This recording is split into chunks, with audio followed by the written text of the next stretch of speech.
Hola amigos, bienvenidos de nuevo a Sunworld Energy. Hoy os voy a mostrar cómo cambiar el parámetro necesario para solucionar los problemas de comunicación entre nuestro inversor SPF y nuestras baterías de litio.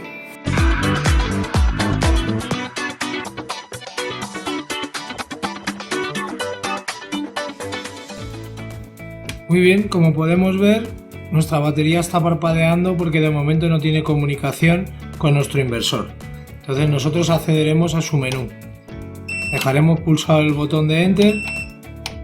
Iremos al parámetro número 5 y aquí buscaremos Li. Esto quiere decir litio. Aceptamos y él solo nos irá al parámetro 0.36. Y aquí tenemos que poner el 51, ¿vale? Ya estaría, 51, ya estaría. Y saldremos hacia atrás. Tras unos instantes, la batería será reconocida por el inversor y empezará a funcionar.